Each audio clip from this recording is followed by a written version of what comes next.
अस्सलाम वालेकुम स्टूडेंट्स। आज हम स्टार्ट करने लगे हैं थर्ड ईयर में हम फार्माकोलॉजी करने लगे हैं स्टार्ट। फार्माकोलॉजी में डिफरेंट यूनिट्स होते हैं, उसमें सबसे पहले जनरल फार्माकोलॉजी करेंगे हम। इसके लिए मैं कैटसन की यूज़ करूँगी, उसके अकॉर्डिंग ही मेरे लेक्चर्स होंगे। तो सबसे पहले हमें फार्माकोलॉजी का पता होना चाहिए कि फार्माकोलॉजी की डेफिनेशन। फार्मा का मतलब ड्रग्स हैं और कोलॉजी स्टडी ऑफ ड्रग्स, ठीक है।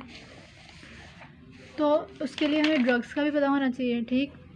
ड्रग्स की डेफिनेशन क्या होती है? कोई भी सब्सटेंस जो हमारी बायोलॉजिकल सिस्टम्स पे एक्ट करे, ठीक है, केमिकल लेवल पे, और उसके फंक्शन को आल्टर कर दे। ऐसा substance that act on biological systems at the chemical level and alter their functions. अब फार्माकोलॉजी में के डिफरेंट एरियाज़ होते हैं। एक ये तो जनरल हमने बात की ना, फार्माकोलॉजी किसे कहते हैं। अब मेडिकल फार्माकोलॉजी क्या होती है? मेडिकल फार्माकोलॉजी में हम स्टडी करते हैं, हम डिज़ीज़ से रिलेटेड चीज़ें स्टडी करती हैं। नेम से ज़ाहिर है डिज़ीज़ की प्रिवेंशन, डिज़ीज़ होने से पहले हम प्रिवेंट कैसे कर सकते हैं, अब हो गई है तो उसको डायग्नोज करना और इसके अलावा उसको ट्रीट करना, ये सब आते हैं under the study of medical pharmacology. इसके बाद हम बात करें टॉक्सिकोलॉजी की। टॉक्सिकोलॉजी नाम से ज़ाहिर है जो ड्रग्स के अनडिज़ायरेबल इफ़ेक्ट्स हैं ना, उसको हम स्टडी करते हैं अंडर द टॉक्सिकोलॉजी। अब हम फार्माकोलॉजी को दो मेन डिवीजन्स में कैटेगरीज में डिवाइड करते हैं स्टडी के लिए। एक हम कहते हैं फार्माकोकाइनेटिक्स और एक को हम कहते हैं फार्माकोडायनेमिक्स। फार्माकोकाइनेटिक्स क्या होता है कि जो अब ड्रग्स हैं हमारी बॉडी में जाएंगे, सिर्फ ड्रग्स ही तो हमारी बॉडी पे इफेक्ट नहीं ना करेंगे, बॉडी भी तो उन ड्रग्स के साथ कुछ ना कुछ सलूक करेगी ना। तो जो बॉडी का सलूक है ड्रग्स के साथ, उसको हम कहते हैं, वो स्टडी करते हैं अंडर द फार्माकोकाइनेटिक्स में। और जो फार्माकोडायनेमिक्स है ना, उसमें हम स्टडी करते हैं ड्रग्स के एक्शन को, ड्रग्स हमारी बॉडी में क्या इफेक्ट करती हैं, ठीक है। डी फॉर डायनेमिक्स और डी फॉर ड्रग्स। इसमें सबसे पहले हम देखते हैं ड्रग्स हम कर रहे हैं तो हमें पता होना चाहिए ड्रग्स की नेचर क्या क्या हो सकती है, ठीक है। Nature of drugs, nature of drugs में हम देखते हैं किस तरह के हो सकते हैं। इनऑर्गेनिक आयंस हो सकते हैं, पेप्टाइड्स, जो हम इनऑर्गेनिक एक तो आयंस हो सकते हैं ना, इसके अलावा हम जो भी ऑर्गेनिक पढ़ते हैं ना, हम कितनी चीज़ें पढ़ते हैं, या प्रोटीन्स पढ़ते हैं, लिपिड्स पढ़ते हैं, कार्ब्स या न्यूक्लिक एसिड पढ़ते हैं।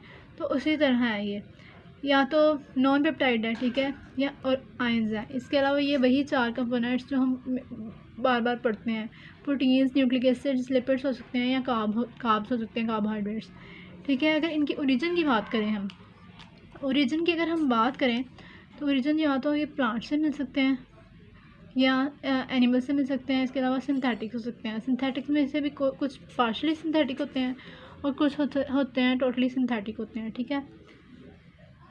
इनकी नेचर की बात करें तो ये अल्कनोइड्स होते हैं। अल्कनोइड्स नेम अल्कली से नाम निकला हुआ है, पीएच इनकी बेसिक होती है, ठीक है। ज़्यादातर अल्कनोइड्स होते हैं। इसके अलावा ये ऑप्टिकली एक्टिव होते हैं। ऑप्टिकली एक्टिव का क्या मतलब होता है? ऑप्टिकल एक्टिव कंपाउंड्स कौन से होते हैं? ऑप्टिक कंपाउंड्स वो होते हैं जो लाइट को ना, लाइट के प्लेन को रोटेट कर दें, ठीक है। पोलैरिमीटर में से लाइट गुजारी जाती है इनमें से, तो ये प्लेन ऑफ लाइट को रोटेट कर देते हैं, इसलिए इनको ऑप्टिकल एक्टिव कंपाउंड्स कहते हैं, ठीक है। और इनकी बेसिस पे जो इनके आइसोमर्स होते हैं ना, उनको कहते हैं हम एनेंशियोमर्स। एनेंशियोमर्स क्या होते हैं? कायरल कंपाउंड्स होते हैं। कायरल वो कंपाउंड्स होते हैं जिनके एसिमेट्रिकल सेंटर्स हों। एसिमेट्रिकल सेंटर्स होते हैं, इसी वजह से जब इनमें से लाइट गुजर जाती है ना, तो ये उसके प्लेन को चेंज कर देते हैं। सेम सिमेट्रिकल होंगे तो फिर तो प्लेन ऑफ लाइट को चेंज नहीं करेंगे ना। तो ये जो एनेंशियोमर्स होते हैं ना, इनके ये वेरी करते हैं बाइंडिंग एफिनिटी पे भी, वेरी करते हैं बाइंडिंग एफिनिटी के बेस पर भी और मेटाबॉलिक रेट के बेस पर भी वेरी करते हैं। इसके बाद नेचर ऑफ ड्रग में हम सबसे देखते हैं, दो चीज़ें देखते हैं main, size and molecular weight, और इसके अलावा बॉन्ड्स देखते हैं। साइज़ ऑफ मॉलिक्यूलर वेट में इसका जो साइज़ होता है ना 7 to 50,000 तक होता है, ठीक है। ये इसकी एक जनरल रेंज है, लेकिन जो ज़्यादातर होते हैं ना ड्रग्स, उनकी जो रेंज है ना वो 100 से 1000 तक होती है। अब ये जो 100 है ना, इनके दरमियान वाले जो ड्रग्स होते हैं ना, ये इसी रेंज वाले ज़्यादातर इन्हीं के रेंज में होते हैं। जो 100 से कम वाले होते हैं ना, अगर 100 से कम इनका मॉलिक्यूलर वेट है तो क्या होता है कि ये बहुत ज़्यादा सिलेक्टिव नहीं होते, ठीक है ना, ड्रग्स अपने काम में सिलेक्टिव नहीं होते। और अगर ऐसे ड्रग्स जिनका 1000 से ज़्यादा मॉलिक्यूलर वेट है तो उनके साथ प्रॉब्लम ये होती है कि उनकी अब्जॉर्प्शन या डिस्ट्रीब्यूशन सही से नहीं होती। तो हमारे लिए इसलिए ज़्यादातर जो ड्रग्स हैं ना वो 100 और 1000 की रेंज में इनका मॉलिक्यूलर वेट होता है। इसके अलावा हम बात करते हैं तो प्रोटीन ड्रग्स होते हैं। ज़्यादातर जो प्रोटीन ड्रग्स होते हैं ना, मैंने आपको ऊपर बताया था कि काफ़ी तरह की नेचर होती है इनकी। तो प्रोटीन ड्रग्स होते हैं ना, वो क्या होता है, वो ज़्यादातर सिंथेटिक होते हैं, कल्चर्स में बनाए जाते हैं, ठीक है ना, रिकम्बिनेंट DNA टेक्नोलॉजी को यूज़ करके डिफरेंट कल्चर्स में बनाए जाते हैं, जैसे कि सेल, बैक्टीरिया और यीस्ट कल्चर्स, ठीक है। इसके बाद हम बात करते हैं इनके बॉन्ड्स की। इनमें 3 तरह के बॉन्ड्स होते हैं, हो सकते हैं कोवेलेंट हो सकते हैं, ठीक है, जो बहुत स्ट्रॉन्ग होता है, इरिवर्सिबल होता है, बहुत स्ट्रॉन्ग होता है लेकिन इरिवर्सिबल होता है। इलेक्ट्रोस्टैटिक हो सकते हैं, ठीक है, ये जो इलेक्ट्रोस्टैटिक है ना, इससे थोड़ा वीकर होते हैं और ये रिवर्सिबल होते हैं। इसके अलावा इससे भी वीकर बॉन्ड्स हो सकते हैं, जैसे कि hydrogen bonds, wonder wall forces और हाइड्रोफोबिक बॉन्ड्स। अब नेचर ऑफ ड्रग्स हम पढ़ रहे हैं, तो इसकी स्टडी करने के लिए हमें 2 चीज़ें, हमें डायनेमिक्स की प्रिंसिपल पता होना चाहिए और इसके अलावा फार्माकोकाइनेटिक्स की प्रिंसिपल पता होना चाहिए। मतलब हमें दूसरे लफ्ज़ों में हमें पता होना चाहिए कि ये हमारी ड्रग्स हमारी बॉडी में कैसे जाते हैं, क्या करते हैं, और इसके अलावा बॉडी हमारी बॉडी ड्रग्स पे क्या करती है। सबसे पहले हम देखते हैं फार्माकोडायनेमिक्स। इसमें हमारे पास ड्रग है, ड्रग ने हमने स्टडी करना है कि ड्रग ने हमारी बॉडी पे क्या इफेक्ट डाला है। अब कोई ड्रग एक फ़ोन बॉडी है, बाहर अंदर जाएगी तो किसी चीज़ पे लगेगी, जिस चीज़ पे जाके लगेगी वो होगा रिसेप्टर, ठीक है। रिसेप्टर पे होंगी कुछ साइट्स, उन जहाँ पे जाके लगेगी उस साइट्स को कहते हैं हम रिसेप्टर साइट्स या रिकग्निशन साइट्स, ठीक है, रिकग्निशन साइट्स होंगी। इसके अलावा हम बात करते हैं इनमें ना एक और बाइंडिंग साइट्स होती हैं, उन्हें कहते हैं हम इनर्ट बाइंडिंग साइट्स, वो मैं आपको बाद में बताती हूँ। सबसे पहले हम देखते हैं रिसेप्टर्स का क्या क्या किस तरह से करते हैं। रिसेप्टर्स जो होते हैं ना, इनमें रिसेप्टर्स की बेस पे ना ये रिसेप्टर्स पे एक्शन की बेस पे ना ड्रग्स को कैटेगराइज किया जाता है 2 चीज़ों में, एगोनिस्ट हो सकते हैं या एंटागोनिस्ट हो सकते हैं।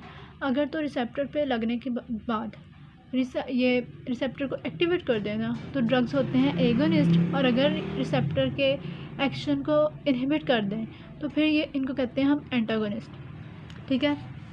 अब हम देख लें रिसेप्टर्स होते क्या हैं। रिसेप्टर्स क्या होते हैं, रिसेप्टर्स ज़्यादातर होते हैं रेगुलेटरी मॉलिक्यूल्स होते हैं। रेगुलेटरी मॉलिक्यूल्स, अब ये जो रेगुलेटरी मॉलिक्यूल्स हैं ये हमारे फिजियोलॉजिकल प्रोसेस में भी इन्वॉल्व हो सकती हैं और इसके अलावा बायोकेमिकल प्रोसेसेस में भी इन्वॉल्व हो सकती हैं, ठीक है ना। फिर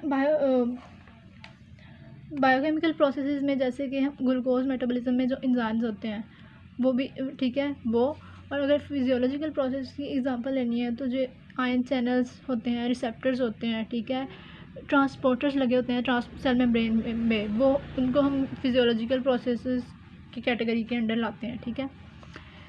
इसके बाद हम बात करें तो ड्रग्स जब रिसेप्टर पे आके लगता है तो एक ड्रग्स रिसेप्टर का कॉम्प्लेक्स बनता है, ठीक है। जब ये लगता है उसके इफ़ेक्ट को ना हम देखते हैं एक कर्व से, जिसे हम कहते हैं डोज रिस्पॉन्स कर्व, ठीक है, उसको हम कहते हैं डोज रिस्पॉन्स कर्व। अब नाम से जाहिर है ड्रग की डोज देंगे, उसका इफ़ेक्ट हमने देखना है, ठीक है, कर्व से। ये कर्व बताने से पहले आप एक बात सुन लें कि मैंने आपसे कहा ये जो रिसेप्टर्स होते हैं ये रेगुलेटरी मॉलिक्यूल्स होते हैं, मतलब एंजाइम्स वगैरह हो सकते हैं।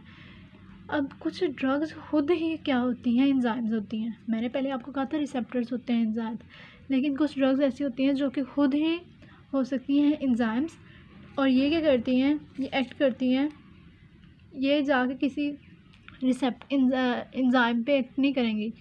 ये खुद ही एंजाइम है तो ये किसी रिसेप्टर पे जाके एक्ट नहीं करेंगी, ये डायरेक्टली सबस्ट्रेट पे एक्ट करेंगी, ठीक है।